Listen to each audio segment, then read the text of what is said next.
and Curry, they got you, don't you worry. If you were in a hurry, vibe with Kurre and Klapow. Kurre and Klapow, no matter how your day go, they got a fresh new show today. It's Kurre and Klapow. Whether you up north of Gardendale or down south past Vestavia, turn up your sound and listen well, cause we got something to say to ya.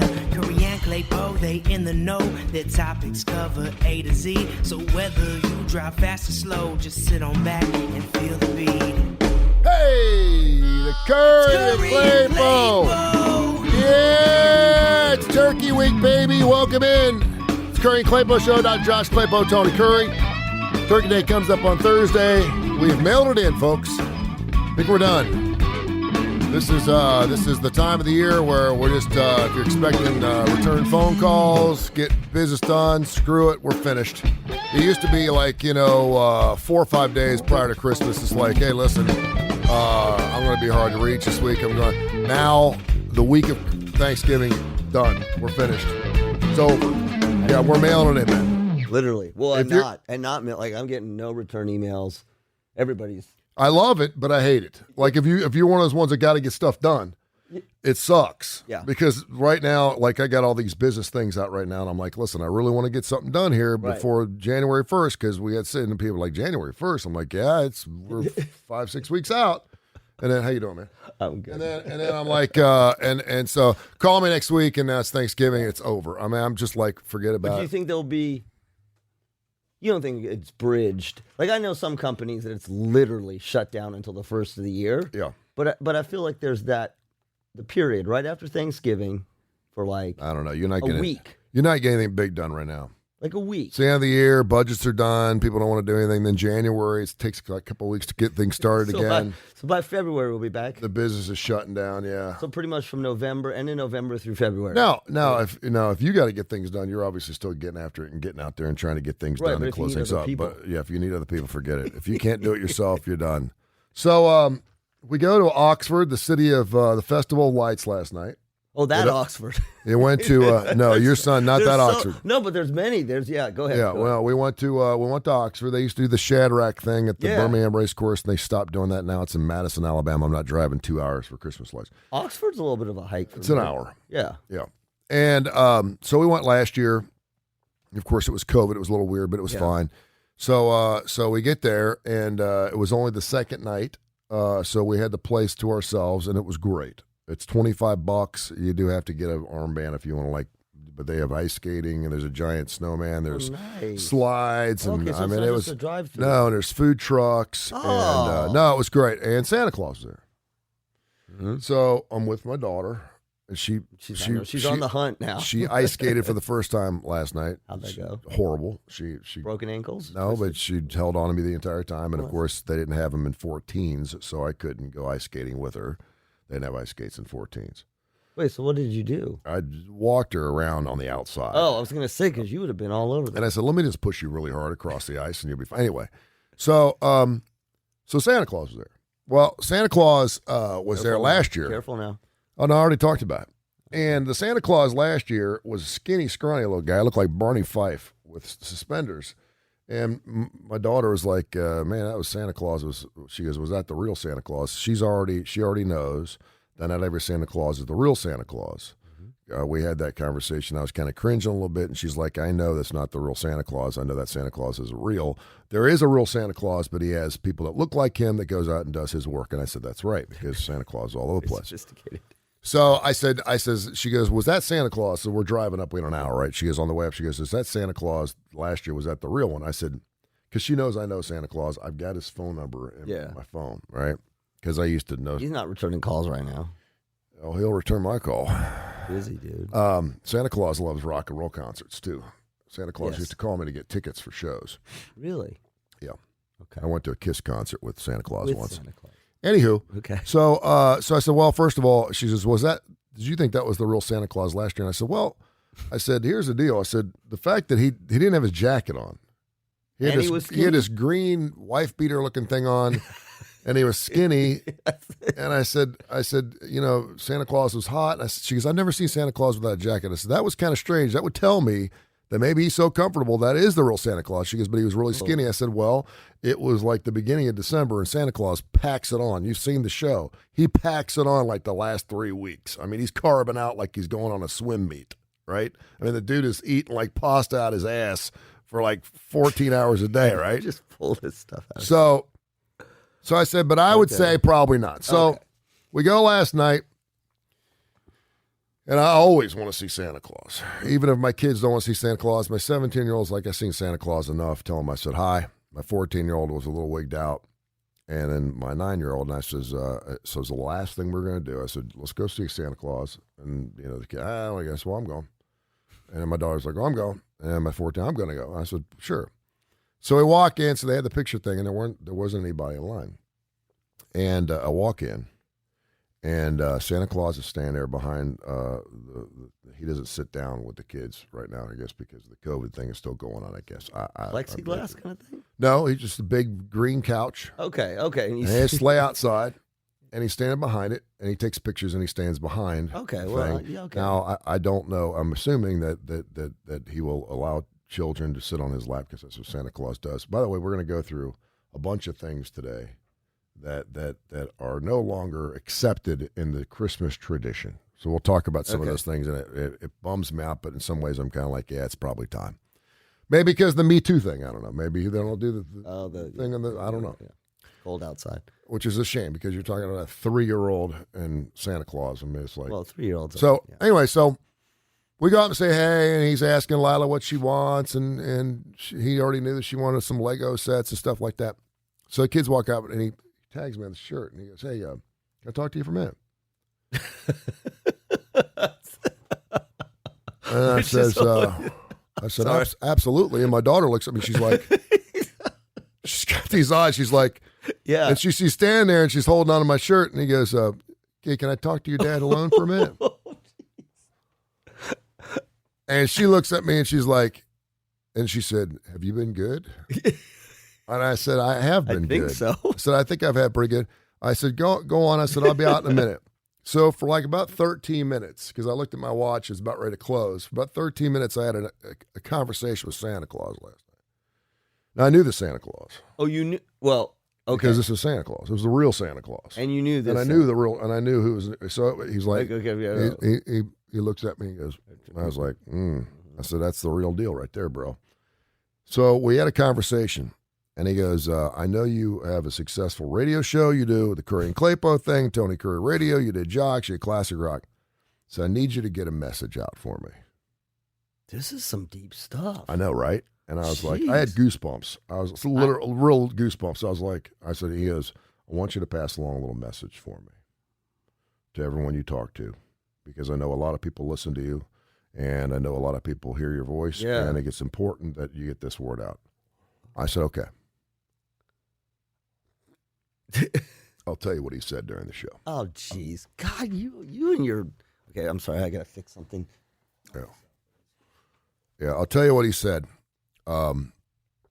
It's going to break your heart. Yeah. It's going to be great, but it's going to... I was sitting there, huh? So I'm going to cry? I did. Okay. Is this like that really sad, terribly sad song about a little kid who wants to get the shoes for the dude? I mean, this Santa Claus was hurting. Oh, jeez. And Santa Claus don't hurt. Now, Santa Claus has got it right. Santa Claus goes through the same thing we all go through, right? Yeah. Santa Claus. It's got a little dash. Got a little dash of Jesus in him. He's got a little bit of everything going on, right? He's a good guy. And but he had a message he wanted me to get out. And I was like, so I will share that message with you in the next few minutes here on Tony Kurre Radio on the Kurre and Klapow Show. It was a great way to start the holiday season. So Thanksgiving. So you are off tomorrow? Are you leaving tomorrow? Or are you we leave at about 6 a.m. So you can come in for an hour before you go? No. Oh, hell no. No, we're headed. By the way, the Kurre and Klapow Show will be on all week. I'll be working even Thanksgiving morning. You're awesome. Well, I'm here. You're awesome. Let's come downstairs. I'll shoot the turkey up, and I'll come back downstairs. Okay. I will be in Savannah. Okay, good. Are you driving or flying? We're driving. Okay, good. You can't. Sure My kids lived in all these places. You can't. You can fly. Well, sure. But I literally flying to Charlotte. No, I know. But I looked at the when you look at the connection times and the thing, it takes 7.5 hours to fly. Yeah, and 7.5 hours to drive. 6.5 hours to drive. That's good. Yeah, so it's good. Well, good. You can have some nice conversation in the car. You can 6 hours. 6 hours. I think the radio's going to be on. No. It's going to be. It's going to be It's great. going to be great. So I want to get into this Isaiah Stewart thing yesterday. I think it's That pretty was interesting. crazy. Yeah, I don't know what that was all about. The Lakers game last night. I bring this because I know you love the Lakers. Well, but they I'm, won. I'm sitting there watching. I'm They're going, what in the hell's going on? It was the most bizarre thing I'd ever seen. Yeah. It could have gotten a lot worse. And then we're going to go through a list of things. These group of millennials on TikTok came up with 25 things that they don't like about Christmas anymore, or they think that are woke around Christmas, like Christmas cards. No one does Christmas cards anymore. So we'll go through some of those. And then I want to go, there's a lot of Christmas stuff because it's officially Christmas time. Yeah. It is, period. Yeah. With Thanksgiving and everyone's off this week and travel and stuff like that. I also want to get into some of my Christmas songs. Now, I know your good friend Rob Conrad over at Magic 96 has already been spinning the Christmas tunes.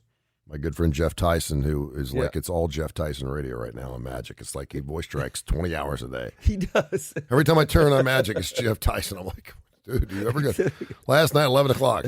He sounds the same as he does at 3 o'clock in the morning. Go figure. I know he's not there. But anyway. Yeah. So there are, and I will never poo-poo on Christmas because it's I'm a traditional kind of guy. I got Jesus some Griswold in me. Jesus is the reason for the season. I leave my I relit my cross. It's back up again. Thank you. I put new lights on. It's beautiful. Yes, I like what you got going on the map. Japanese maple. Thank you very. You know who did that? Who? Xavier. He did that entire tree by That himself. does not surprise me. He's got. I mean, we talk. He definitely has savant skills. I was like Clark Griswold, and like.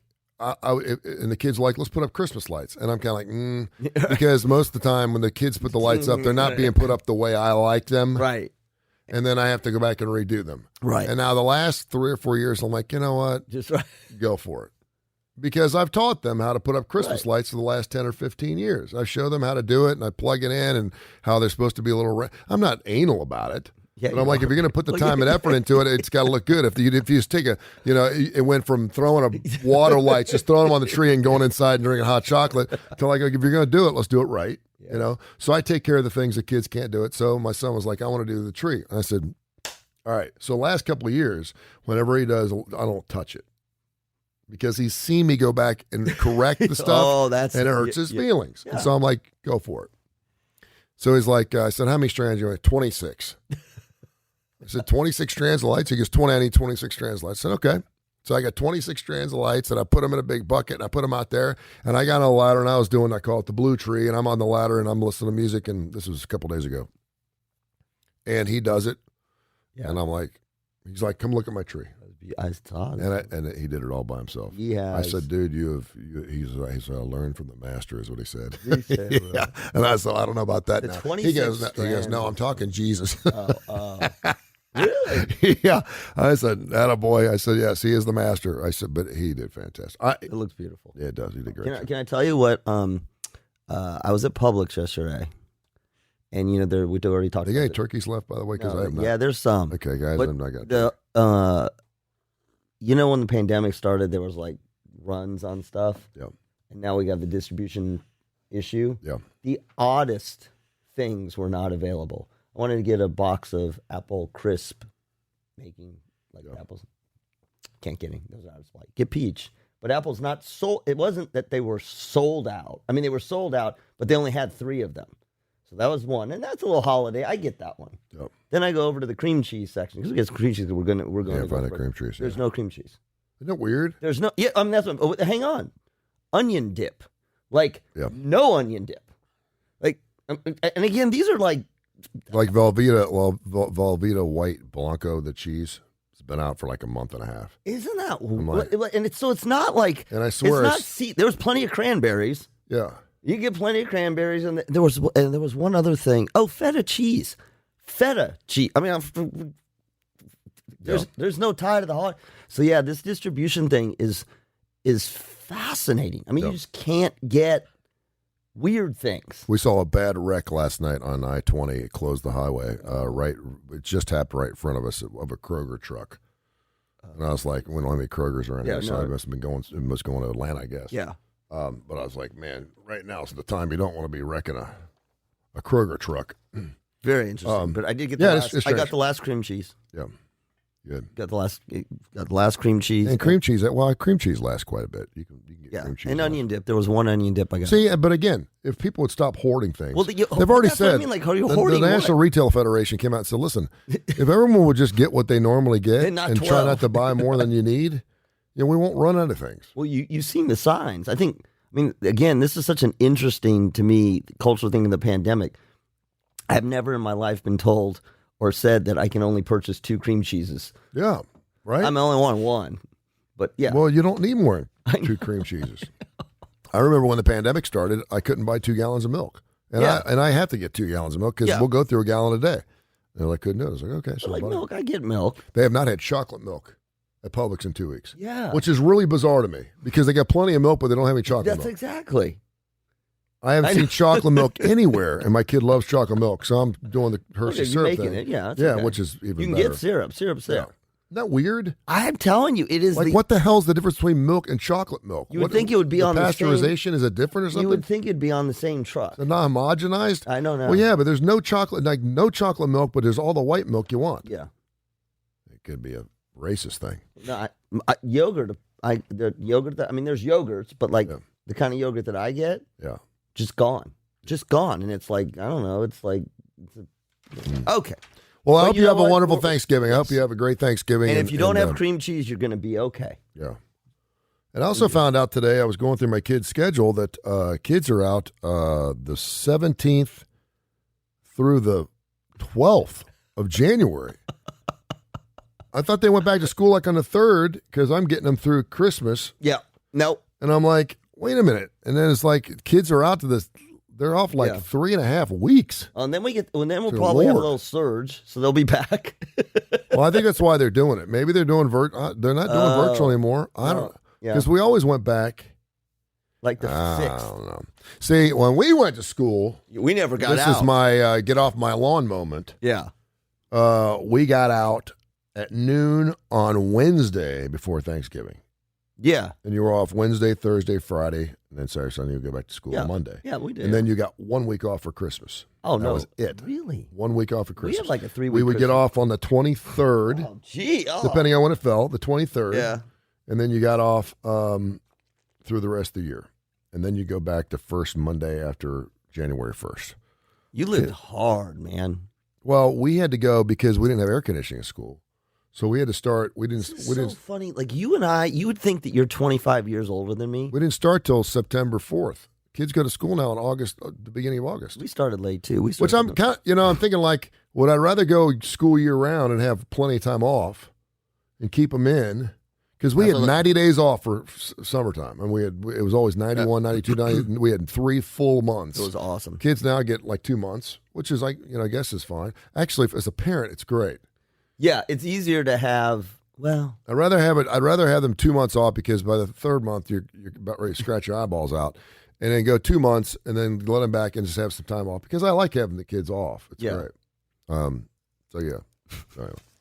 So there was this interesting article I was wanting to find out. They're saying we're going to set a record for how much we're going to spend individually this year for Christmas, which is really bizarre to me because I think because we're buying.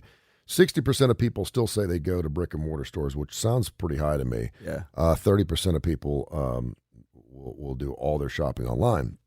And I think because it's online, they may think it's cheaper. That's like, and it's easier to buy. And so when you don't have to go around to 4 or 5 different places, you get a lot you can more just stuff. do all kinds of shopping. You're done for the time. And so we're spending more, right? That makes sense. And I think because. And this was not just last year, the year before. Sometimes things are backlogged. It says it's going to show up on November 25th, and then you get this thing, it's not coming until April. They're like, so we're shopping earlier, and when you shop earlier, you buy a lot more because you find things. Well, and you forget. You find things between, like, if you're done shopping by December 4th, and then that's not, I bet you like that. Next thing you know, you're over mine, right? So it's $1,573 per person is what the average United States citizen is going to spend over the holidays. Not just all gifts, but what they're going to spend on lights. And okay. That's not. But they're going to average around $600 in Christmas gifts, which sound a little low to me. At least in my family, it is. And the average U.S. citizen will be $1,100 in debt. Yeah. And when I say in debt, I mean by the time the holiday comes, it will not be paid for. Yes. So it's going to carry over to the next year, which is kind of Happens crazy. every year. So this list of knuckleheads, these millennials, these younger kids and people, and other people too, came up with a list of 25 things that traditionally are changing through the holidays. And millennials only, or no?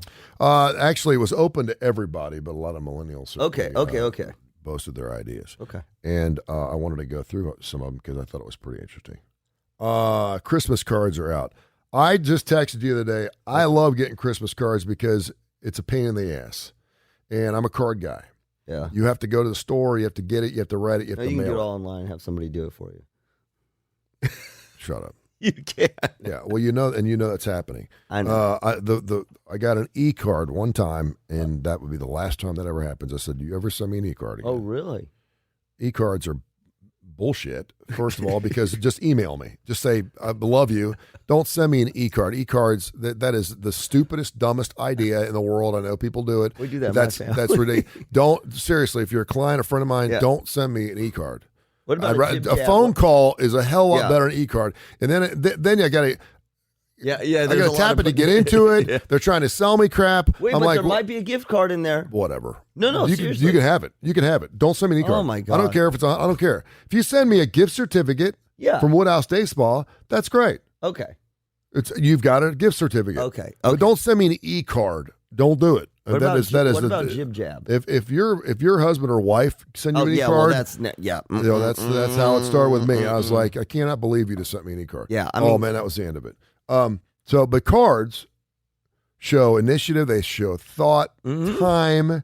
I know it's a pain. No, but yes, I agree. And I still know friends, and I still get Christmas cards from friends of mine, and I will always love them. I don't see them ever, but they always send me a card, and that means the world to me because I know they had to sit down, sign their name, and what I was thinking of would be a great idea is I want to do a Christmas card from Tony Curry Radio. It's probably too late to do it this year, but next year, and have everyone we've ever had on the show sign it. Have Billy Gibbons, Damon Johnson, Austin Hanks, Josh Klapow, Tony Curry, James Michael Keats. Wouldn't that be cool? That'd be very Could you imagine getting a Christmas card with Billy Gibbons? I know. Yeah, right? I know. That'd be kind of cool. So Christmas cards, one of those things. Mandatory gifts for the entire family. Yeah, I'm voting. Well, it depends how you define entire family. Like extended family, yeah, we don't need to be doing because of the debt thing. We don't. I mean, and I've said this before. You're just exchanging debt. Like that's stupid. Yeah, it is. Now within your immediate family, and I mean this holds. We got religious. Do you things. do well? Let me ask you this. I mean, so depending on whether you're the Octa family or something. But you got 3 people in your family. I tell my kids, hey, what are you going to get your brother? What are you going to get your sister? I think it's important that you do that. Yeah. But yeah, inside the immediate family. But this is one of those things where when you get a big family together, like I'm super close with my brother. I would get my brother something, but I wouldn't get anything for his wife. And so it gets weird quick. Yeah, because if there's 17 people there, well, and then my brother's wife had told me, this is several years ago. And one of their sons is my godson, so I obviously get him something. So if I get something for the godson, I got to get something for his brother, and I'm like, okay. And she's like, just get him gas cards, and I'm like, gas cards? They really need gas cards. They love gas cards. This was like 3 or 4 years ago, and I was like, right, we need gas cards, so why don't we just call it a night and just wipe it clean? That's exactly. If you're gonna do $25, I'm gonna do $25. Let's just and let's just hug each other.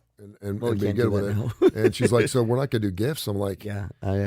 Because some of us just, and then we're going to forget somebody, and then I'm going to feel bad. I hope she doesn't realize that I didn't get her anything. You need to be the one. Right?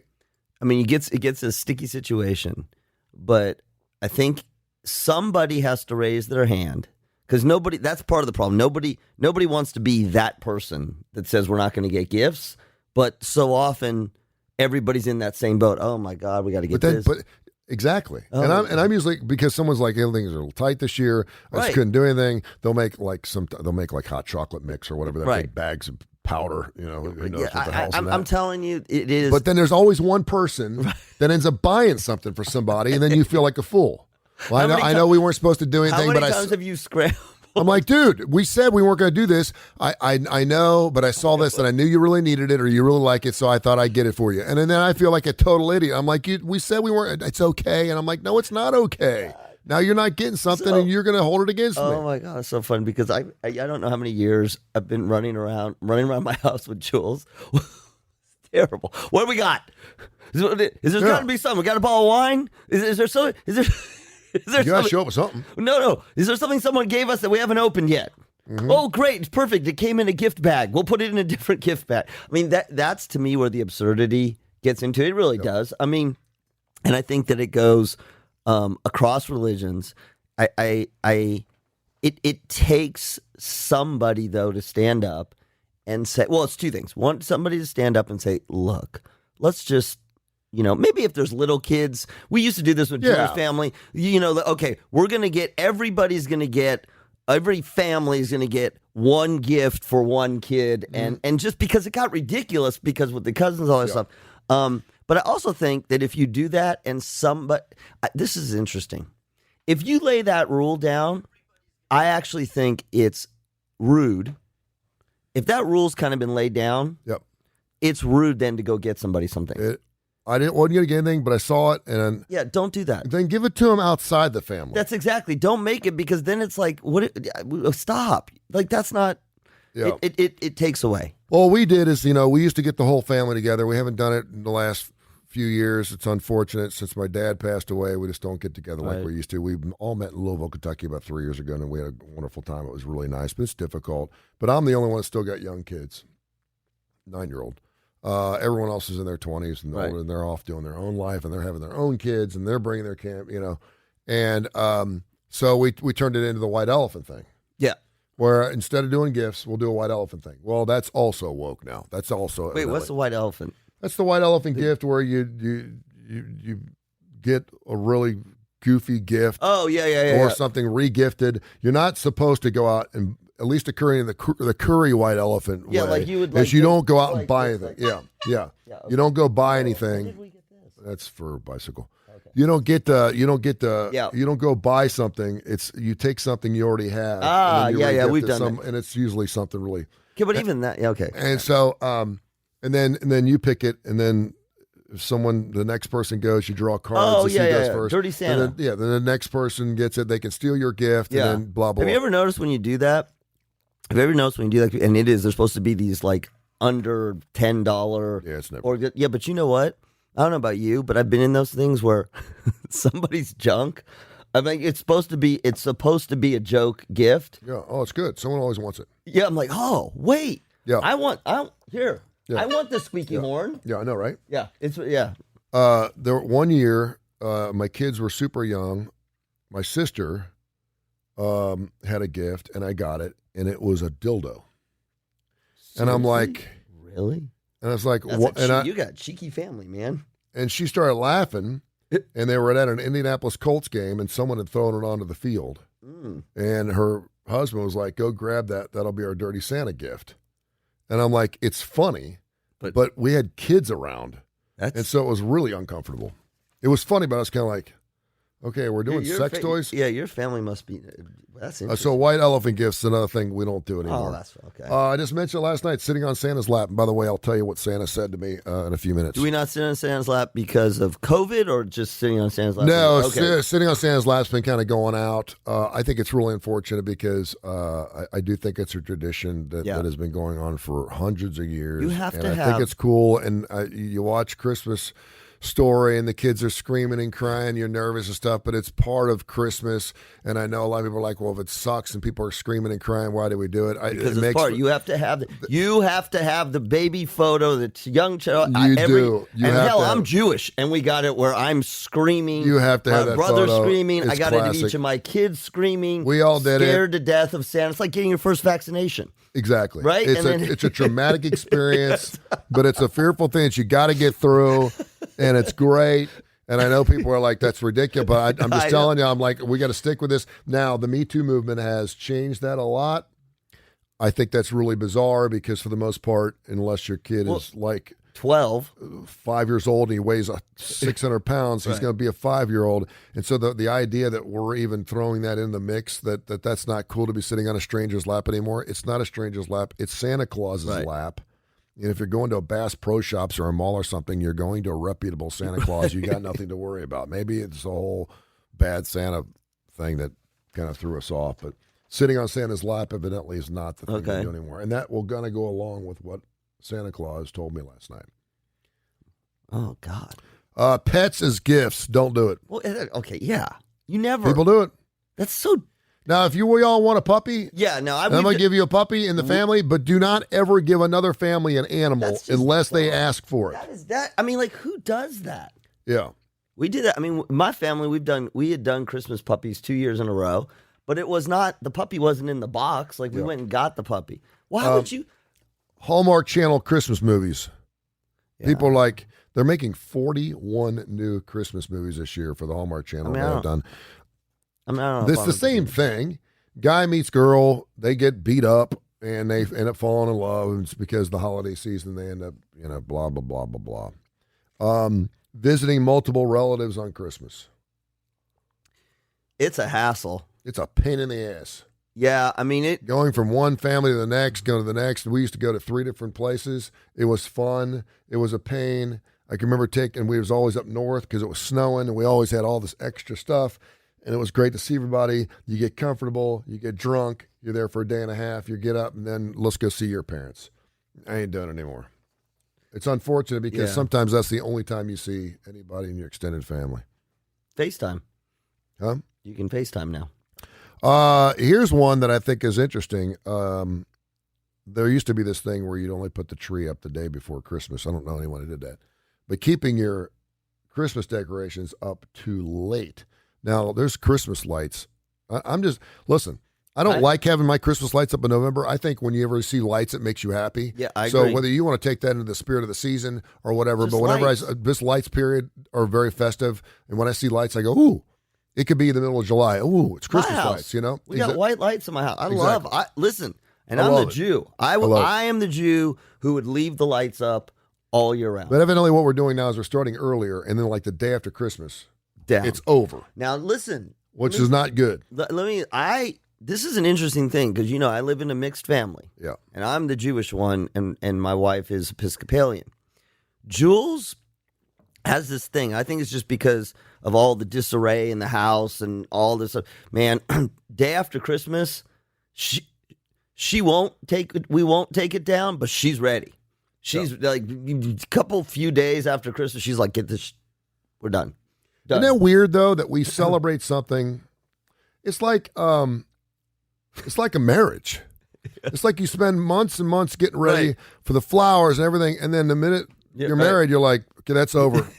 Let's go back to our mobile home and start our life together. It's kind of like, wait a minute, what happened to all the specialness? Yes. I'm not saying you're going to leave tinsel up or mistletoe and stuff up in February. So the Jews, but there's some people that are like, they're like, it's out of here. I'm telling you, they're burning the Christmas tree the day after Christmas. I'm telling you, Jules is like a good. You get about a day. Damn. Well, it's been different too because as my kids have gotten older, it used to be she would put everything away. Yeah. Now she's like, she'd be like, y'all are doing it, so you can leave it up, but you ain't going back to school. It's gonna go away until you. That's where we Jews we got it made, man. We got one menorah, got the candles, and at the 8th day, put it in the box, and we're done. Yeah.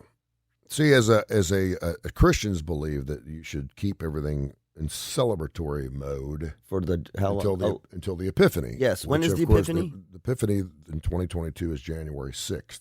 Oh, it coincides obviously with the 12th day of Christmas. So you count the 26th as the first day. The 12 days of Christmas happens after Christmas. It's not before. Okay. So January 26th is the first day of Christmas, second day, and that coincides with the Epiphany, which is January 6th, which signifies the visitation of the 3 wise men, obviously, to see baby Jesus and the extension of salvation to all the Gentiles, right? So if you're going to celebrate all the way, so I keep my cross and everything lit until the 6th. and it buys me more time. Right. I can start taking like the snow globes and stuff that can be broken, Yep. stuff that a wagon tail can knock off. I'll start taking that stuff down and put all the breakable But stuff. you leave the cross up. But I'll leave, the tree can go down, but Very the cross, the light, complicated. stuff like that. Very complicated. It really is. Very complicated. Caroling. Do When we the even last do- time you did caroling? I've never been caroling. Dude, I was over at Aldo Greco's house. He used to have a Christmas party every year for the opening drive. It was me, Jay, and Al. And the last time we had a Christmas party over there, Jay had just started dating Sarah. Oh, well. So he brought Sarah over. And Oh, jeez. and I mean, you got Sarah flipping Evans there. I was like, we're going Christmas carol. And she's like, no. And I was like, you're Sarah Evans. We're going Christmas caroling. I said, how cool is it going to be people opening the door and sing Sarah Evans singing Christmas songs outside the door? And she goes, that would be pretty cool. I said, I know, Yes. right? And I was like, are you serious? I'm like, yeah. So we're in Greystone. We're Christmas caroling in Greystone. That's awesome. Is like, you're pounding on people's doors. It's like Halloween. You're right. The lights turn off. They don't want to be bothered.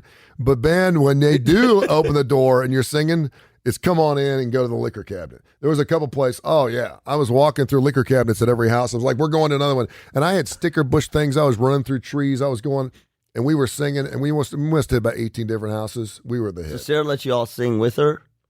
Well, sure. But she was I let her sing with me. No, but was she at the point? No, she was in the back. Oh, really? Yeah. And no one knew at that point, I think, that Jay was dating her. Did And she people recognize her? Oh, yeah. Oh, they did. Okay. Oh, it was great. I wish we had some video of that. There was one guy who showed up with a video camera at the party, and I'm like, that's got to go. Yeah. We don't do No. video. We don't Yeah. do, yeah. Can you imagine like Billy Gibbons? Oh, it's great.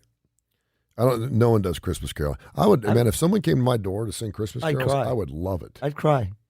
We should do I that. would give them Halloween candy that I never gave out. We should do that. That'd be awesome. Rampant consumerism.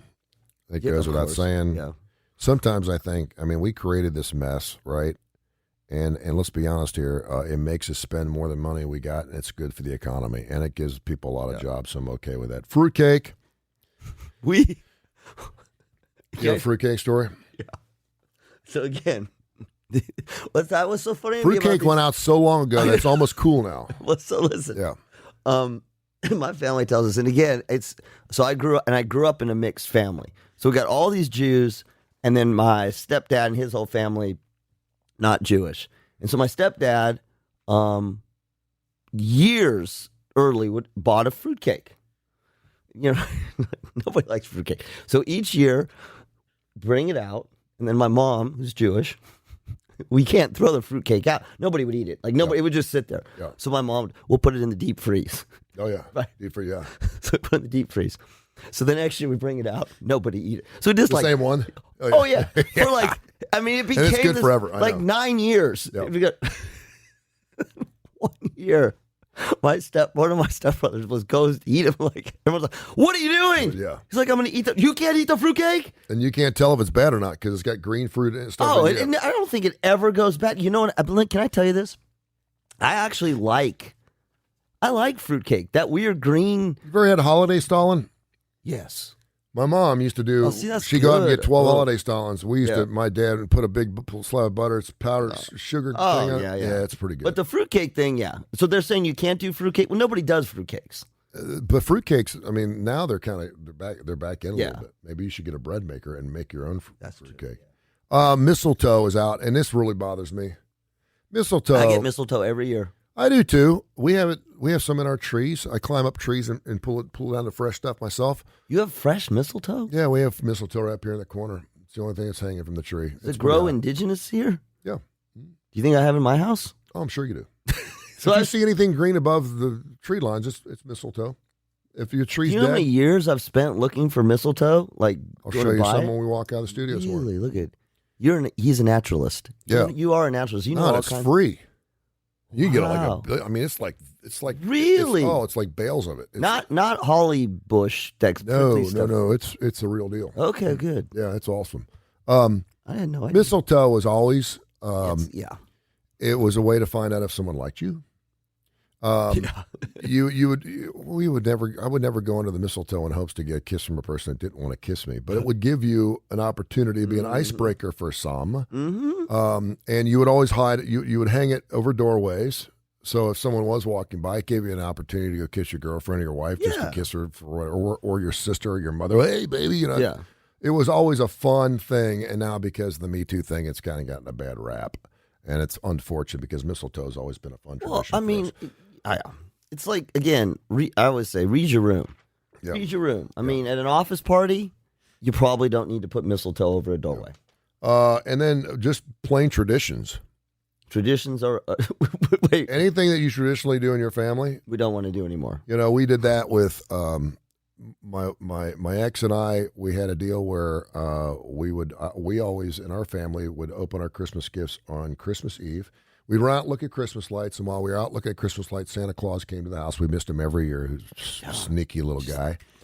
And so then we get back, and then we'd have our Christmas, and then we go to midnight mass. That was our tradition. That's what we always did. And I'm, as I got my own family, and so my ex was like starting to say, well, I want to have our own Christmas here on Christmas Day. And I was like, that's cool. And so rather than be away, and there were other times when we were over to mom's or dad's or whatever on Christmas Day, but we always try to make it a point to be here for Christmas Day to start our own traditions.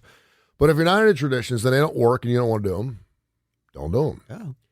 Yeah. We're doing that. Now, there are some traditions that I stick to just for sake of traditions. It's kind of like that's the way the Currys do it, and that's the way we're always going to do it. And I know that some of the Christmas light thing, for example, last night, my 17-year-old boy, you can imagine a 17-year-old kid hopping in a car with his brother and sister. Eye rolling.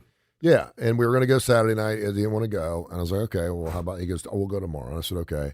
And so about 5 o'clock, I said, we got an hour drive. It's dark. Let's go. And he's like, I said, listen to me, man. Yeah.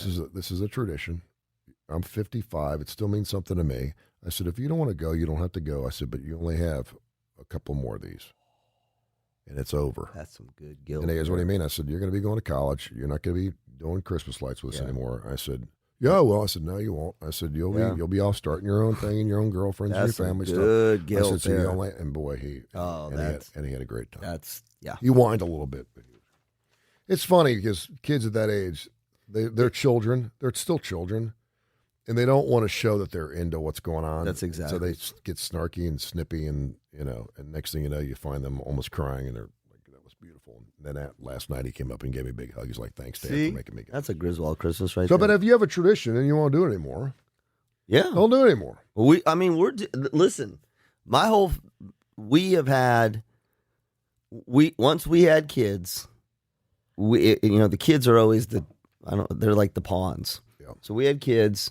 We held the kids up like Lion King. Kids, no more Christmas. You will come to see the grandchildren will be here, and you shall come to see them. And it worked. I mean, it worked. So my kids have had 21 years in the same house.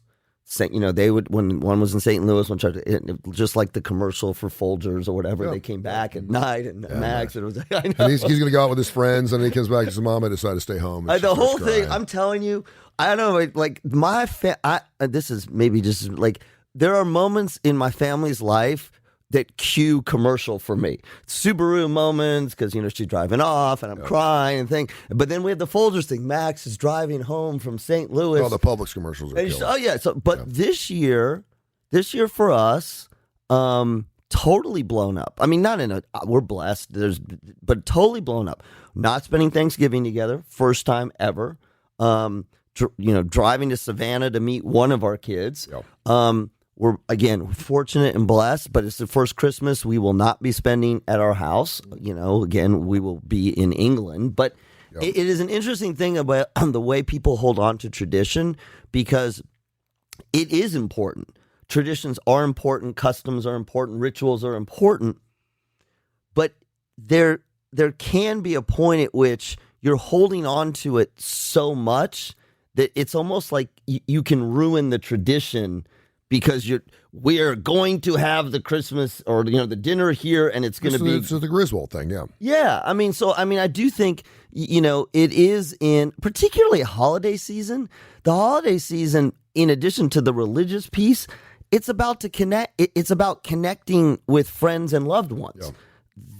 That is the thing. So now you may connect at your house. You may not connect at your house. You may connect on a Tuesday. You know, particularly in a divorced family. You know, you may connect on a Thursday. Yep. It's like we get really hung up on we have always done. And I see this a lot when people passed away. We've always done it this way, and so we have to do it this way. Yep. You know, well, you don't have to. That's why you add drinking. That's why drinking is good around the holidays. That's true. That's true. I don't want to go Christmas Carol and have another drink. Okay, let's go. Yeah, next thing you know.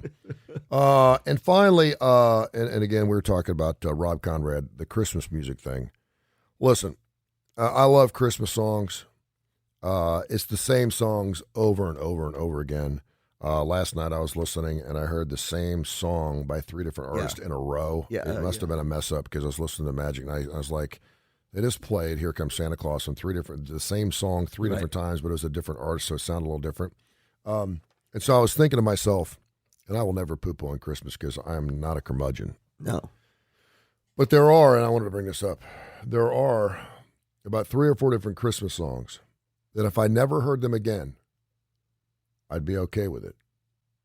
I know there's one, and I actually like it. And I know some people go, yeah. Now, if I can hear it once or twice, that's fine. Yeah. Once or twice, I go, okay, this is the time. It's part Feliz Navidad is one of the songs where my kids love it. I've heard it so many times. It's a novelty tune. And if I never hear it again, it Really? would not bother me. And I love Jose Feliciano. But is it because? But I'm like, I've had enough of that. So if it went away, okay. So I just want to make sure. George Michael's This Christmas. Oh, I love There's been so many different variants of that song, but I'm like, if I never heard it again, you'd be okay. I'd be okay. I like to hear it once or twice. So that's what I'm saying. I want to make sure I understand. But it's got some serious burn on it. But I want to make sure I understand. It's not that you never want to hear it again, but if it went away from this earth, you would be okay. Yeah, I'd be okay with it. Okay. But it's not like Happy Christmas, War is Over from John Lennon. Oh, I love that song. So this is Christmas. Julie hates that song too. I love it. I'm just like, again, a sacrilege, right? Because John Lennon. If I never heard it again, it's one of my faves. I would never even know. I'd go, I haven't. Oh. Yeah. How about the David Bowie, Bing Crosby mashup? I have not heard that this year. What's wrong? The Paul McCartney tune, Happy Christmas, whatever it is. I'm sorry. I could go. Now, Melikaliki Maka, or it's a Marshmallow Christmas. Anything from Dean Martin, Frank Sinatra, you can play the hell out of it. I'm good. Grandma got go a little over. Go a little deeper on some of those. Yeah. Sometimes Magic actually plays some deep cuts, or like a Stevie Wonder mashup, or like Silver Bells. I'm like, I never heard Stevie Wonder do Silver Bells. I'm like, throw some of that stuff in there. It wasn't great, but like throw a Christmas deep cut. They should do a Christmas deep cut weekend on Magic 96. Rob Conrad, I know you're watching right now on Facebook. You're listening to Tony Curry Radio because you love what we do here, and you're good friends with Josh. You do a show with him.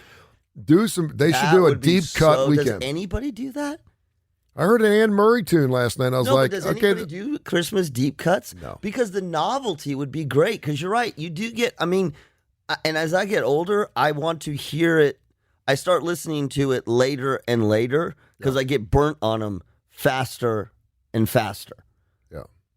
Do you listen? You know Pentatonics, the a cappella group? Yeah. Yeah. Oh, no, they sing some. Yeah. What about the I'm getting over the Michael Bublé. I know he's a hell of a singer. Well, they're all And the other guy, who's the other crooner that Harry? No, I forget his name. Anyway, some of those, Harry Connick Jr. I'm like Harry Connick. I'm getting, and he's in this Annie thing. Did you see this thing? He's in a Broadway. They're doing Annie live on CBS television on December 5th. It's going to be live, and it's a black family. Annie's black in it. Okay, it's totally cool, and he's in it. Why is he in it? I don't know. Harry Connick Jr. is not black. I'm like, what? It's a black Annie. Yeah, I know that, but but for some reason Harry Connick Jr. is and he's bald. Yeah, I like Harry Connick Jr. I love him. I think but I mean, I like. And he's bald. He got a hell of a head of hair. The big band music's kind of like it ain't cool anymore. Do you like the Any other Christmas songs you know? The Band-Aid. Or the Mariah Carey thing? Sorry. Oh, that's Adair's favorite well, song. they play the hell out of it. That is my daughter's favorite song. She dances. I'm saying if I can hear it 2 or 3 times during the holiday season, great.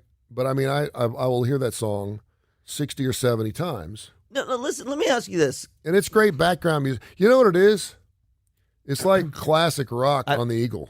I was going to ask, this is exactly where I was going. It's like because you recognize it and you used to like it, you'll listen to it.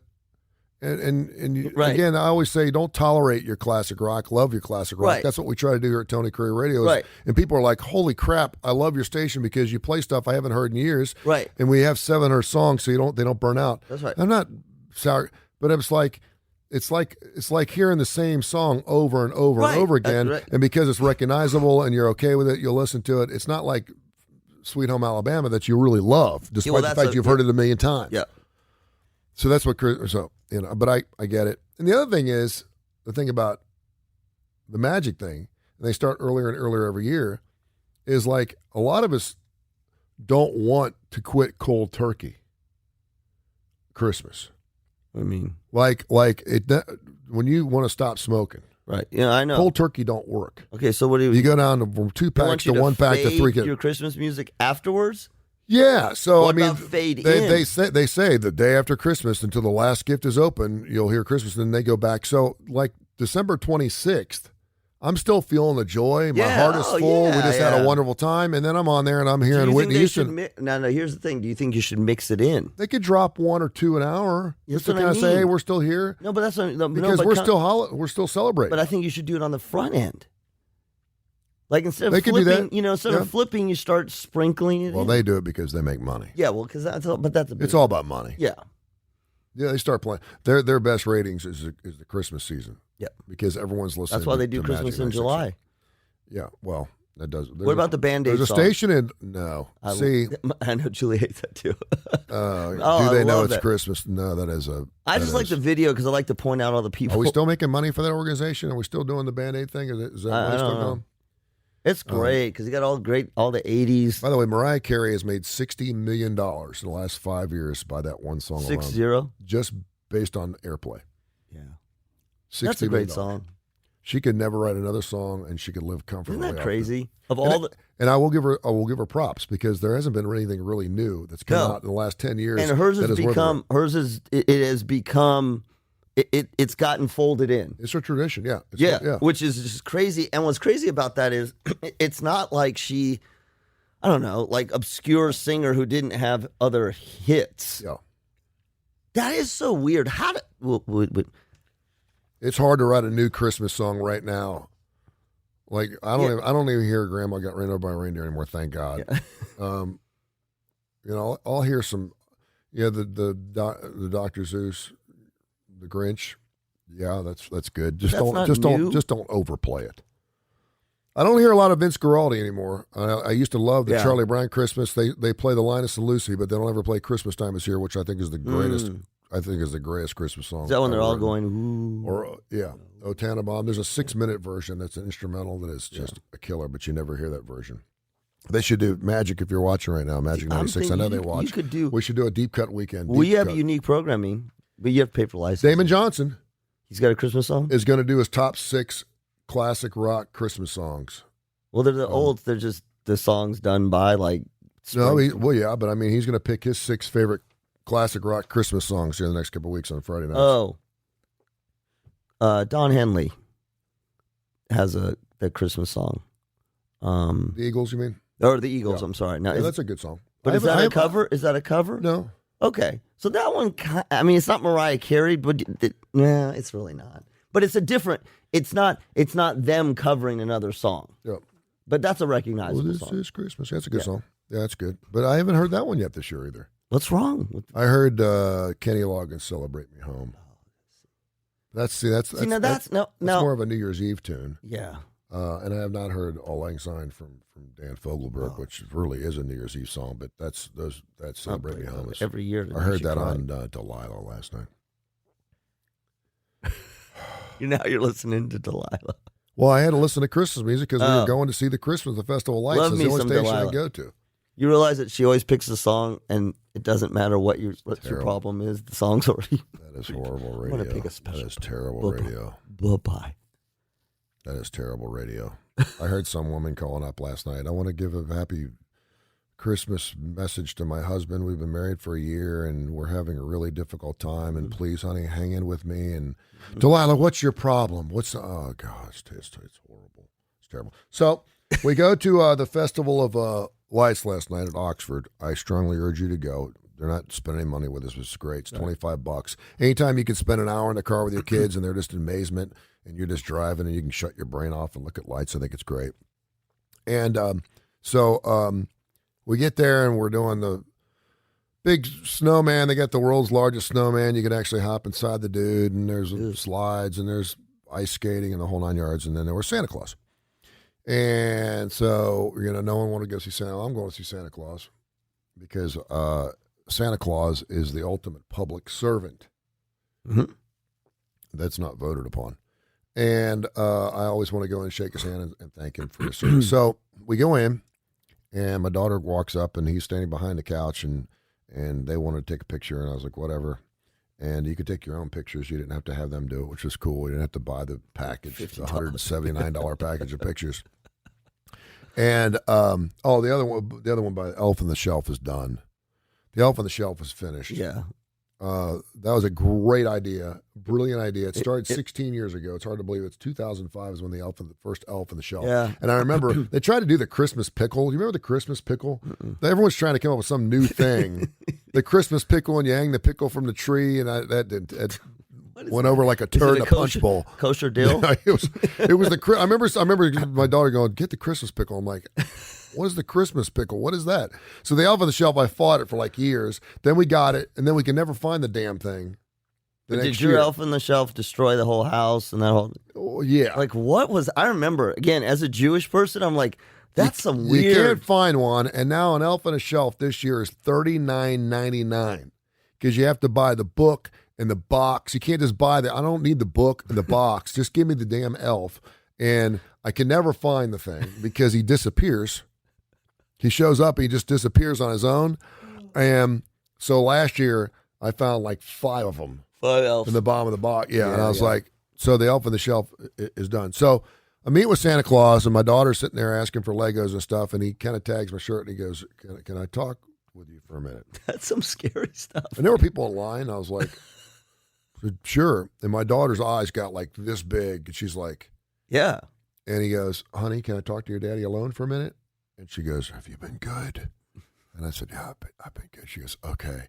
She goes, I'll be outside. And I said, okay. I said, I'll be right out.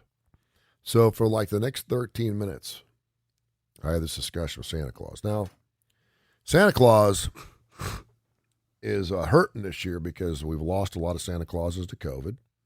I don't know what the number is, but there's been a lot of Santa Clauses we've lost to COVID. And Santa Claus exists, but we know there's other Santa Clauses out there that work for the Santa Claus because there's a Santa Claus over here and there's a Santa Claus right across the street. It can't be the same Santa Claus, right? My daughter knows this. So he was conveying to me, he said, I've known you for a long time, and I've known Santa Claus for over 25 years. And I said, yeah. And he goes, I'm feeling this weirdness over the last 3 or 4 years being Santa Claus. Okay. And it's really hurting my heart. This Santa Claus is like the ultimate Santa Claus. He is retired, and he works November, December every year, and he makes just enough money. Probably Santa Claus makes about 25, 30 grand. Yeah. A good mall Santa Claus will make 25 to 30 grand during the season being a Santa Claus. It pays really, it pays really well. I actually looked into doing it myself. Really? Like, a good Santa Claus, if you look like him, sound like him, and you're willing to work, you can make about 25 or 30 grand. How many hours are you putting in? I mean, 6 to 7 hours a day. On weekends, you're working a little longer. I mean, but it's seasonal. You work, and you're pretty much standing there. You sit there, as long as you ain't got, as long as you ain't got arthritic you knees. could do it because you. I know. I looked into it. You have this. Well, you're a little right skinny. now. There's a shortage of Santa Claus. Yeah. Okay, go ahead. But he said over the last 3 or 4 years, and he goes, the pandemic is exacerbated the entire situation. He said, but I just don't feel the joy anymore from the children. And I said, what do you mean? And he said, and this guy was hurting, dude. I mean, he was hurting. He's like, kids just aren't like they used to be. He said, even 4 years ago, he said, there was so much joy. And he goes, and I'm getting it from the parents. He said, the parents are the ones that are ruining it. Yeah. And I said, what do you mean? He goes, well, they're not allowing their kids to sit on my lap, even though they want to, because of for whatever reason. Mm-hmm. He said they're being a lot more resistful and allowing their kids to talk to me like they got to hover around. Yeah. And obviously parents do want to hover around because they want to find out what their kids want. Yeah. But he said, I can't have a conversation with kids anymore. And he said, I'm finding that kids just aren't as respectful and honorable as children were even 4 or 5 years ago. And he goes, and I believe it's coming from their parents. He goes, I see their parents and then I see their kids and I feel it. And he said, they're not saying thank you. And he's like, and this has just changed over the last 3 or 4 years. Even here in the South, which is pretty, we're pretty like, geez. His heart was broken. He's like, I don't know much longer I can do this because I did this for the joy of and this guy's got no ego. He's like, I've done this for the joy of being around children and spreading this joy and this spirit and this love. And he said, it's just not there anymore. It's just turned into this, money grab. What do you want? Kind of thing. And I was like, oh my God. I said, man, this is like the world right now. Every time you turn the TV on, open the newspaper, whatever, it's just bad, bad, bad, bad, bad. I said, you got to believe it's still out there. The spirit is still here. The season for the reason for the season, blah, blah, blah. I said, it's still alive and well, Santa Claus. You just have to find it. And I said, there are still people out there that love you and that need you. And I said, please don't stop. I said, because you're the best Santa Claus we got. And I said, you got to continue to do this. And he's like, I just don't find joy in it. And it bothered me to know that a guy represents Santa Claus. Guy's representing Santa Claus. I mean, there's nothing bad about Santa Claus. Santa Claus. There's absolutely nothing bad about Santa Claus. You can, even Twitter trollers can't find anything bad on Santa Claus, right? It's like in Philadelphia when they booed Santa Claus at that football game. It broke my heart. And I was like, man, I said, I'm so sorry. So I gave him a hug and shook his hand. He gave me a baby candy cane. And I was on my way. But I mean, for Santa Claus to acknowledge that and say that really made me feel like stepping back. He's like, would you please get the message out and just let people know they need to love each other and take care of each other? Well, yeah. And allow Santa Claus to do his work. I think that's the other thing. I mean, obviously the pandemic has made it worse for a lot of reasons, but I do think that we're going in so many different directions. There's so many options. I mean, I just think we have so many options. There's so many things. There's so many, obviously Santa is the tradition, but it's, we got to get you over to the mall and there's no time to go to the mall. We got to go over here and there are more things to do and there are more things to see. And so I think that kids, it's terrible. But, we've talked about this with movies and whatnot. Kids have got 50 million things to draw their attention. Yeah. The kid who's going to go, think about this. This is actually interesting. Never thought about this. This is why I love this show. So when we were kids, you went and saw Santa and it was traumatic and whatnot. But you weren't like putting your iPad electronic video game down to go see Santa. Yeah. Like there was nothing out, you know what I mean? Like you drove to wherever you drove, you sat in the car, maybe your parents were playing Christmas music. That was it. But if you think about it, this is like our kids watching, the cartoons that we like, oh, watch this is going to be great. Yep. And they're looking at it and they're going, okay, the graphics are terrible. Right. And so I think our kids live in a world where something like Santa for some kids is just this kind of, I don't want to say it's this odd, awkward, forget the traumatic, it doesn't represent as much. And listen, you're right. That is on the parents. Mm-hmm. That is on the parents.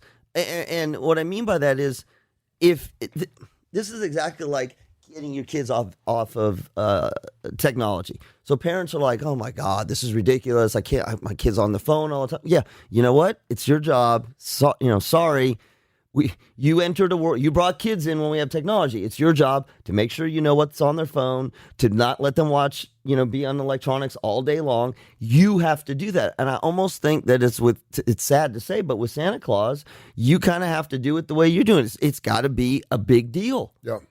It doesn't just happen.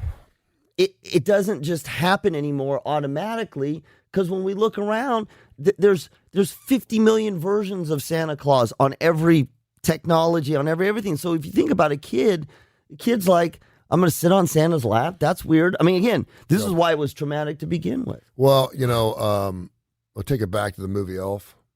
Mm-hmm. Remember Ed Asner, who played Santa Claus, said the sled wouldn't fly because there was no Christmas spirit. Mm-hmm.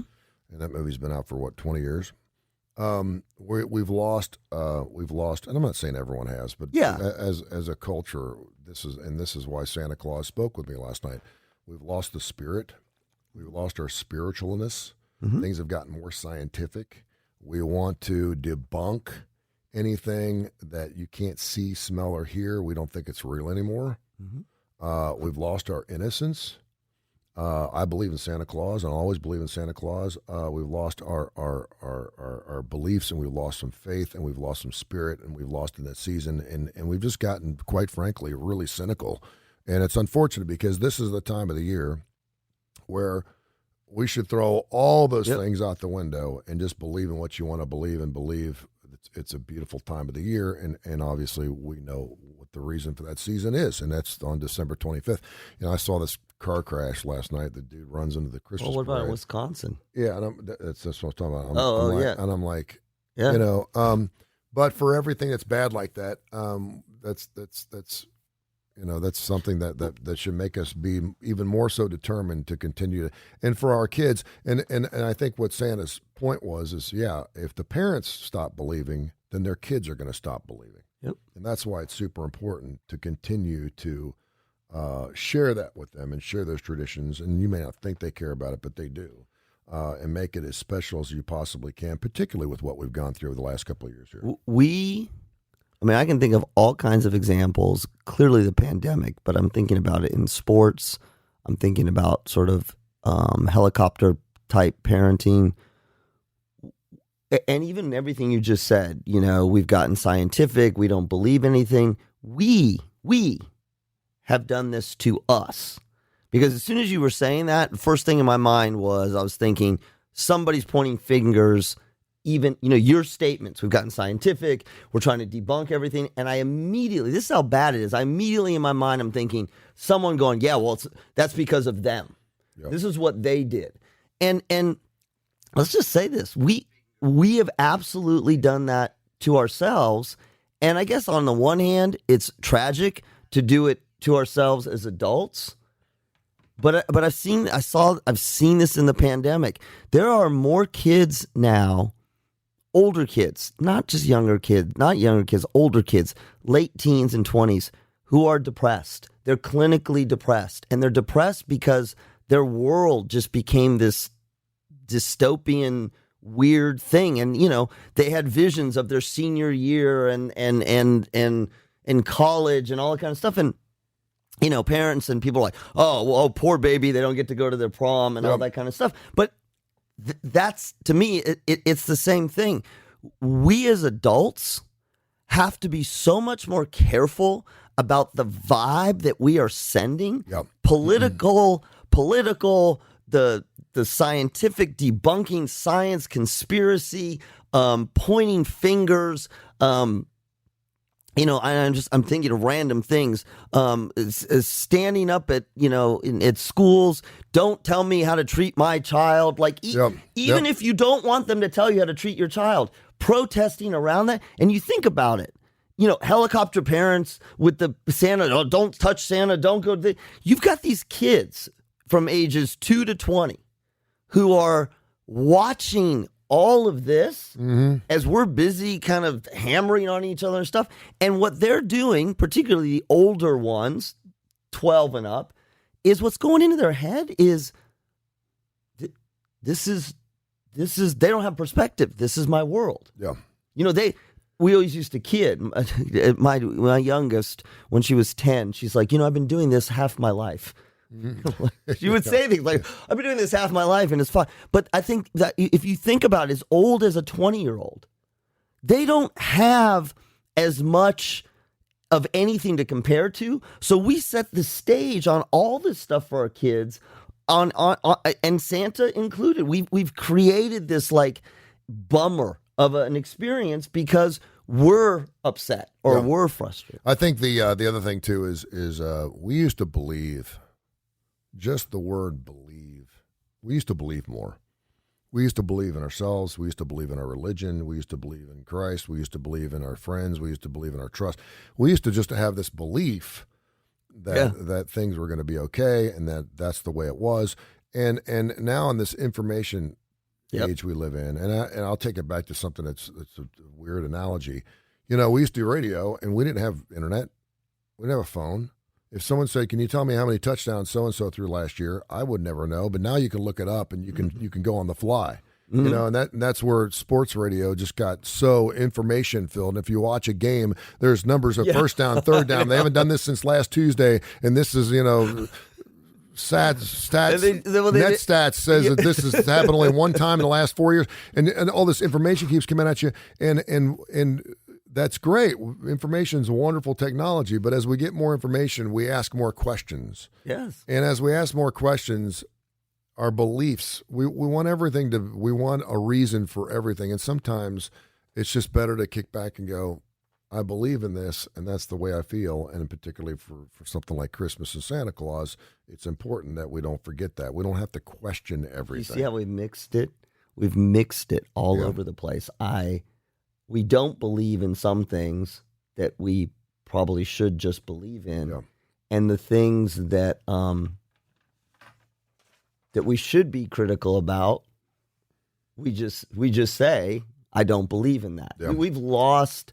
I've said that we are in a point, and again, I think you've talked about this with the animals coming at the end of the world kind of thing. Oh, yeah, the animals coming at us, yeah. By the way, so we got something going on in my house. Well, we got a wasp cockroach attack thing going on. Ooh, say that for the next segment. Yeah. But I was going to say is we are at this point where I really think like this pandemic is an example. We have to evolve. Yep. Like we're at this point where we got to get to the next level as humans. I think this was kind of long. I think the COVID and the pandemic really was like the last straw for Santa Claus, because Santa Claus is a feely, touchy, sit on my lap, hug, and it's you can't virtual Santa Claus. You can't. Well, and Santa Claus is not political. Like if you think about it's not. It's not black or white. It's not, put your black Santa Claus up. That's fine. It doesn't matter. It doesn't matter. It's not ethnicities. It's not ethical. It's not moral. It's Santa Claus. And I think just over the last couple of years, obviously he missed. He goes, I would have done it for free last year if I could have had kids sitting on my lap. Right. Forget the money. Just, and I couldn't do it because of the COVID thing, blah, blah, blah, and I'm wearing a mask. It's just super weird. And he goes, I just wonder. He's got burnout. One thing I do believe is the Jimmy Hill mission. Yes. They are spiritual, they're mental, they're physical, they're vocational, they're everything you got to do. The Jimmy Hill mission is one of our proud sponsors here of Tony Kurre Radio. If you go to TonyKurreRadio.net, TonyKurreRadio.net, there's a donation button. Hit that bad boy. It's $5 a week. It's going to save the life of a man, woman, or child. They take the most they can out of every dollar spent. By the way, Jimmy Hill Mission, you go down there and they will open their books to you. They'll tell you exactly what they spend their money on, and what they'll say they spent some money on Tony Kurre. They'll show you everything, and they want to help make every individual better. And this time of the year is really, really difficult for a lot of people. Of course, 90% of people that go to Jimmy Hill Mission have some type of addictive property, and I can tell you right now that's a tough thing, particularly around the holidays, because everybody's wanting to escape. Check out JimmyHillMission.org, JimmyHillMission.org. Talk about another one of our great sponsors. We'll do some classic rock, and we'll be back to do some more stuff here as we're kicking off the holiday season. Turkey Week. Everyone's mailed it in. That's right. Right here on Tony Kurre Radio. They haven't mailed it in at Woodhouse Day Spa. Our good friend Stuart Rome celebrated his birthday yesterday. Happy belated birthday to Stuart. I sent him a text. He's going to be working. His team's going to be working all the way through the holidays. And in fact, this is their big push. Woodhouse Day Spa is an amazing gift for anybody. They're located up at the Summit, 905-7676. You can go online, birmingham.woodhousespas.com. They have the most amazing, we were talking about it earlier, e-cards that you will ever see. You can print them up and give them to somebody. And listen, a gift of taking care of yourself is appropriate for anybody. Manicures, pedicures, facials, massages. So give them a call today, 905-7676, or go online and look at the holiday specials they got going on. Again, it's birmingham.woodhousespas.com. That's birmingham.woodhousespas.com. Carry on, my wayward son. That's what we used to say. And carry on, carry forward, carry grand, carry on, my wayward son. Disc jockey by day, fly by night. Yes. Kansas here on Tony Kurre Radio, the Kurre and Klapow show. Man, sometimes we go, someone texts me, it's like, dude, Santa Claus thing, what's going on? And sometimes we just talk, and it's like we have some ideas, and I had it broke my heart. Santa Claus mailed it in last night, the Santa Claus. And the fact that Santa Claus pulled me aside, he knew I was, and I knew Santa Claus, and the dude he could have used a Dr. Josh Klapow. He was about ready to lay on the couch. He's like, I'm about ready to mail it in. He goes, I can't. I feel the friction, and he goes, I don't watch news. I don't do this. I'm Santa Claus. He said, but man, he said, where's the spirit, man? Where is the spirit? The kids won't sit on my lap anymore. The parents are being too restrictive, and they're not allowing their children to believe in me anymore. And he's like, this is the Macy's Day Place. This is the Santa Claus movies. Like, where's the belief? It's Santa burnout. Yeah. It's sad. On a lighter note, thank you for putting Baywatch back on. You know what? I had the Dallas Cowboy cheerleaders. We have a TV here because it's a man cave. It's a man cave. Right. We watched Baywatch. And they're new, but I mean, I'm like, they were doing the measurements for the breast thing today. I was like, that's why I say we haven't done. I know, and I was like, we haven't done Baywatch in a while. Now new Baywatches, right? How about them shooting pool? Did you like that? I know I was right there trying to talk to you, and she's unzipping the thing, and you're like, you're not paying. I'm like, hello, over here, Dr. Josh, over here. We have birthdays today. Rodney Dangerfield would have been 92. 100 today. Billie Jean King has a birthday, but I didn't write down how old she is. Stevie Van Zandt of the E Street Band, also Sopranos, turned 71 today. Jamie Lee Curtis. Lee Curtis now, I know she's all about looking the way she wants to look. She's not going to look Hollywood to look Hollywood. She's only 63. Oh, really? She looks pretty rough. I'm saying this. I'm happy for her. I hope she's. I thought she was 70. She could kill it again at the age of 63 if she wanted to, but she don't want to look like that. But she's like, I am who I am, and screw you. And I'm like, I love that. Yes, I love that. But I'm just telling you, she don't look like she did in Trading Places. No, well, she goes out. She goes natural. She's all natural. Yeah. And I love that about her. No, I know. That would turn me on. You know what it does? I mean, that's what's so interesting. It's natural. She's natural while everybody else is not. Yeah. So it makes you look at her like, I love that you respect it because she looks different.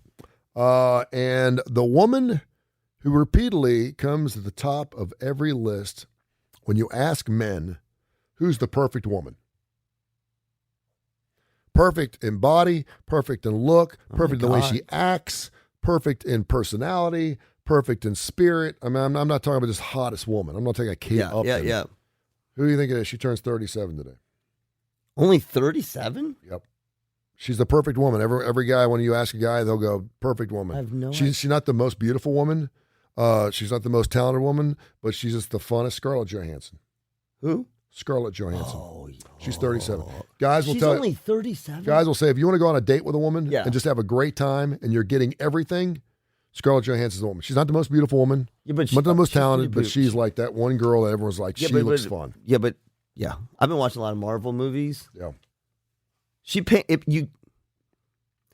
paints a very different picture of her in a Marvel movie. Yeah. Because she's hot and badass in those movies. Well, she's hot and badass, period. Yeah. She really is. But she's not the most beautiful woman I've ever seen. She's smoking hot, don't get me wrong. That's so interesting that nice? Yeah. First of all, she's younger than I thought. If you pull up hottest woman, Scarlett Johansson will come up more times than Plus her name's great. Yeah. Yeah. Scarlett Curry. Yeah. Also, you sent me the clip last night. My son texted me. He's like, LeBron James just got kicked out of a basketball game, a flagrant 2. Crazy. And he said he punched some guy. And I said, he punched somebody. And, of course, my son sends me something. I always have to check on it first. Right. And I looked, and it said punch, and he didn't punch. He elbowed Isaiah Stewart in the chops yesterday. In the eye. Yeah. Got him in the eye. In the side of the face. It was a flagrant 2, so it was, and he got kicked out of the basketball game, which he should have. They said it was a cheap shot. He did. Now I know LeBron James. He's like, "You okay?" He checked on him. No, but it was. And even AD said, "Well, he said he checked on him." Yeah, well, Isaiah was having none of it. And that was LeBron. Listen, you can say that's good. That's also being in the league and being a pro, because when you watch the slow motion, not only did he elbow, he was boxing out on a free throw. But he elbowed him, and he you got to watch pro basketball in slow motion, because he elbowed him and he did something else with his hand. Like, I mean, it may have been but it was more than the elbow. It was the whole thing. And the checking him, the first thing I thought when I was checking him was like classic pro. Yep. Not in a good way, because like you knew what you did. And you're like, oh, no, hey, man. And he knew he was probably going to do it. Oh, yeah. He was blocking out. Yeah. So, yeah.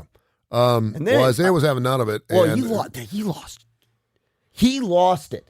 He lost it 3 times. That's the thing. He was the worst back. was going back into the locker room. That's, as a psychologist, the other stuff I was like, okay, he's lost it. He lost. Wow, he lost it. And I was... But when he ran into that locker room, the erratic nature of the way he went in there, that's a guy who had totally lost control. He was going into the underbowels of the arena so he could get around back to the Lakers bench because he wanted a piece of LeBron James. The thing that's always scary to me is when you see a guy that looks like he's tempered it down. He's just waiting for people to let him go so he can go after. He did it 3 times. And I'm like, dude, I mean, and he was barrel rolling through people. It could have gotten really ugly. The announcer was like, please stay in your seats, because it could have been another Palace situation. They did a great job of keeping it isolated enough that it didn't get, because you could have had other players. And the thing is he was so out of control that no one else could get involved in anything. They were all trying to restrain him because they couldn't even pick fights with anyone else. It could have been really ugly. I couldn't tell who was trying. I mean, everyone was trying to restrain him. I don't think I've ever seen. I mean, you see fights, you see melees. You know, this was different. This was, I don't know the guy. I don't know. Is he got a past of doing that? Oh, I don't know. I never seen him do that. And he's young, so they kept saying this. I mean, it was, because even when he calmed down, I mean, what the first thing I thought, to be honest with you, when it got just so nutso, because they were holding him and he was kind of stumbling. At first, I thought maybe he's got like a concussion. Yeah. Like, I mean, he may still have a concussion, but my first thing was like, okay, first he's mad, and then the blood, and then I'm like, dude, I wonder if he's having a hard time with consciousness, and he's like literally in a sort of altered state that was not just anger, because he did get hit in the head, or he did, but the running in the pause and then the running around, and the announcers or the commentators were saying it too. This is one of those times, particularly this, where, like it or not, you're a pro. Yeah. You're getting paid, whatever he's getting paid, a lot of money to control your emotions. Mm-hmm. Not saying it's right. I'm not saying, that you can't push and shove, but this would be like boxers in some ways, just going after each other, ripping things up. There comes a point, this is your profession. Bad things will happen. It's one thing to go after him the first time, maybe even the second time, which was totally out of control. But when he was running in that locker room and thing, what you're showing me, this is what you're showing me. You're showing me that you do not have the emotional maturity to play this game. Because LeBron James, I mean, again, he instigated, but LeBron James he knew what he was doing.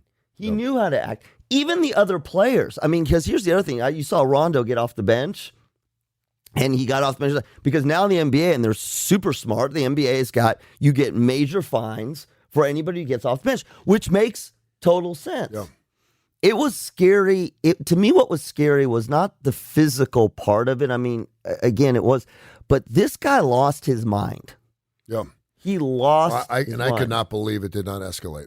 One thing was thrown. Nothing was thrown at LeBron as he walked off the floor, which was amazing. Because I know. I think people were in shock. I think they were too. People were like, you see, they panned to Russell Westbrook. Russell Westbrook's a fiery guy. And he got a flagrant too. Right. Russell Westbrook's a fiery guy, more so than LeBron James. But they panned to him when Isaiah Thomas was making his second break, and the look on his face was like, everyone had that same look, like, this guy's lost his mind. Yeah, it was dangerous. It was crazy. Well, and the other thing is, I always think about this, particularly in basketball. Football to me has always seemed different because everybody's got helmets and pads. Yeah. So like they can fight all day long. If you I don't play football, I would never take my helmet off. But in basketball, you've got guys who are 6'5" and taller. Mm-hmm. Their reach is like 100 feet long. Yeah. They're big, strong guys. You're not just lanky guys. But what's always interesting to me, you have the staff trying to hold them back. The staff's going up to their belly button. Mm-hmm. It would be like your daughter trying to hold you back. Yeah. And that's what, to me, that's what's super scary is, and here's the other thing. He was crazed enough that nobody even wanted to go after him. Yeah. I mean, other than to restrain him, he went to the next level of he lost it. And it's a shame. First part of the fight, I'll give it to you. First part of the fight, LeBron James just split his head open. First part of the fight thing. Second part, it'd be like, what are you doing? Immature. Third, where he's running and going, now you need help, and I don't mean to see a psychologist help. You need help because you can't play in this league if you can't manage your emotions, even with an injury like that. Like, it's not even the injury itself. It's whatever. The elbow that was thrown was not, it was a cheap shot, but like we've seen a lot worse cheap shots than that. No, he was deranged. I mean, that's the best way to say it. He was deranged. There was something was not right. Have you ever something in his brain was. If he gotten a hold of LeBron James, he would have killed him. Yes, he would have. He would have been that. He would have been that guy on crack where he gets hit by a car and he gets up and keeps running again. He would have killed him. Well, that's where I thought. Seriously, a part of me thought, okay, maybe this is like part of the head injury. Like we're gonna find out that he had an altered state of consciousness. It might have been. And I'm sure he's going to get suspended. I don't know if LeBron James is going to get anything further as far as LeBron's. Well, he just came back too. I think he's frustrated. I'm not sure. I didn't watch the game up to that point, so they I don't know. Did come back and win. Yeah, I don't know if he was getting chippy or getting beat up. Listen, I mean, and people that don't like the NBA will say this: it's turned into a contact sport. Yeah, if you're in the post, you're going to get bumped. It's so contact. The last time I played basketball was about 3 years ago. Yeah, and I got the shit kicked out of me. Yep. And it was a I know. It was a co-ed league, and I'm sitting there going, and I had guys backing me down. I'm like, what the hell kind of basketball is this? This would have been when I was playing in 8th grade on the varsity team. This would have been a foul. But you know what? That's the They're irony. beating the hell out of each other. But that's the irony. They complain about or they talk about. You hear this all the time. The other Isaiah Thomas and the '80s guys will say that. Back then, it was the Bill Lambiers. That's when it was tough. They didn't call we didn't have flagrant ones and flagrant. So to me, the irony of it to say that it's a more physical, like a more contact sport. They had less. It's more contact, but they have quicker thresholds for fouls. Yeah. I mean this is like '80s basketball. As a Laker fan, classic. Kurt Rambis being just bottlenecked, or what's it called? Horse collar. Horse collar. Yeah. Yeah, I mean that stuff used to happen all. The other thing is, I watch the national Football League yesterday. It has gotten so violent. I Yes. look at those guys. If Violent, not in a foul. no, Yeah, just I know. violent. I know. If I played one play, I'm serious. I would probably be in a hospital. One play. If Yeah. someone, if you hand them a ball behind a good offensive line and I ran into a line, Yeah, it would probably put me in a hospital. And these guys are hopping back up and they're getting after it. How do and they do it's that? I don't know, but the thing is, and you will look at body types. You used to never have a 300-pounder on a football team. Now, if you're not 300 pounds across the line, you're not playing. Human bodies are just getting bigger, stronger, faster. We're working out 24 hours a day. Yes. There used to be no off season in the National Football League. Guys were driving school buses, for God's sakes, Right. and then starting the football season. And they're just bigger, stronger, faster. And man, if you're not one of those cats, Well, they talk about. and that's why we have rules to protect quarterbacks and everything else, because these guys will kill you. Well, and this is why they want to kill. I mean, I think this is why in the NBA they need to have the flagrant and the flagrant. LeBron James is whatever he is. What 6'8"? He's a monster. He is a monster. 6'8.5", 280. Yeah, he's a monster. It's and it much like football or any of these pro sports. Your perspective is so thrown off if you're not standing there on the court or on the field. It's crazy because how big they they all look. They're all relative in Same size. size, yeah. I mean, It's crazy. Get around an NBA player. yeah. I mean, even it's funny because I went down and saw a UAB basketball game. Yes, and and I saw Andy Kennedy, and Andy's a scrawny, little skinny, little Yeah. dude, and he's what 6'9", 6'7", 6'10". I mean, Right. he's around other basketball players. But when you saw other people get around him, he's a monster. He's huge. When you go watch a basketball game, I always think the same thing. I always think this court is too small for these large men. They look like dinosaurs. I know. They're huge. It's like, how do you get a body? And that's not because they work out. They're just genetically monsters. It's crazy.